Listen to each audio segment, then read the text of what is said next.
Pour l'exercice 9, toujours dans la classe maths utile, on doit ajouter différentes méthodes. Il y en a une qui s'appelle unité. Unité prend un nombre, et je l'ai déclaré statique, reçoit donc un nombre entier en paramètre et retourne la valeur des unités de cet entier. Donc si la méthode reçoit par exemple 123, il faut retourner 3.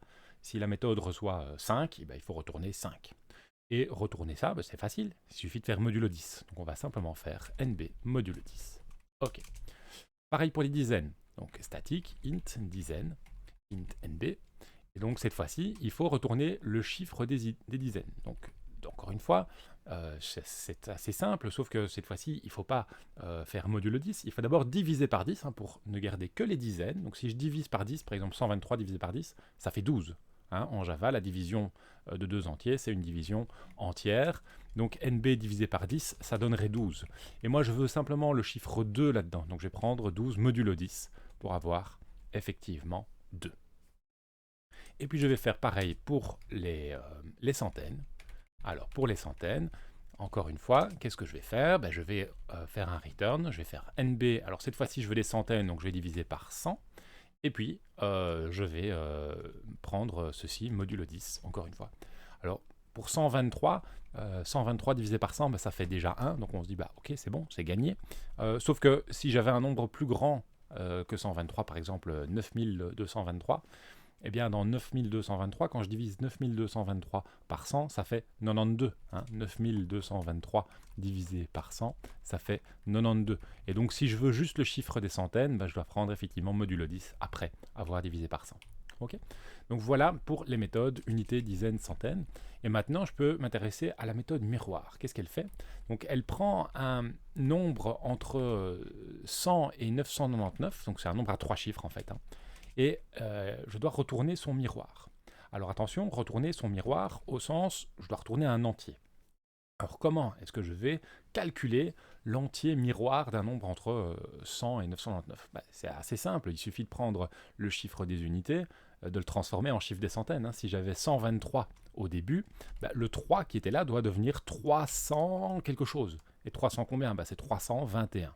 Donc le chiffre des unités est devenu le chiffre des centaines, le 3 des unités est devenu les 3 des centaines, le 2 est resté un 2 des dizaines, et le 1 qui était des centaines est devenu un 1 des unités.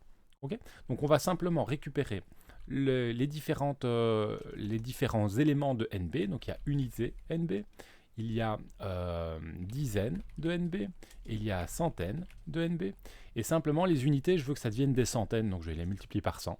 Les dizaines doivent rester des dizaines, donc je vais les multiplier par 10. Et les centaines, je ne vais pas les multiplier, je vais simplement additionner tout ça. Comme ça, j'aurai mon nombre miroir. Et donc ça, je peux l'essayer. Donc je vais retourner récupérer ma méthode main qui se trouve ici au-dessus. Et je vais tenter le miroir de 145. Voilà. Et je teste et je vais voir si ça me donne bien. 541, oui, c'est correct. Donc on a ici une méthode miroir qui fonctionne. Alors attention, c'est une méthode miroir qui ne fonctionne qu'avec les nombres entre 100 et 999. On est d'accord que si on a autre chose, alors on va essayer. Essayons 1234. Oups, pardon. C'est à quel endroit je dois changer ça? Je dois changer ça dans ma méthode main. Voilà. Si j'écris ici 1234, voilà. Je m'attendrais à voir 4321, sauf qu'en réalité, je ne vais pas avoir ça, je vais obtenir simplement 432. Pourquoi? Qu'est-ce qui se passe? Ce qui se passe, c'est qu'on a regardé seulement le chiffre des unités, des dizaines et des centaines, et on a complètement ignoré tout ce qui se trouvait à gauche des centaines, donc ici le 1 des milliers. Donc voilà, on n'a pas une méthode tout à fait générique, on a une méthode qui fonctionne seulement si NB est entre 100 et 999. Alors nous verrons plus tard des techniques pour signaler cette contrainte-là à la personne qui va lire notre code ou qui va utiliser notre code, mais pour l'instant on va se contenter de laisser un petit commentaire. Attention, NB doit être entre 100 et 999.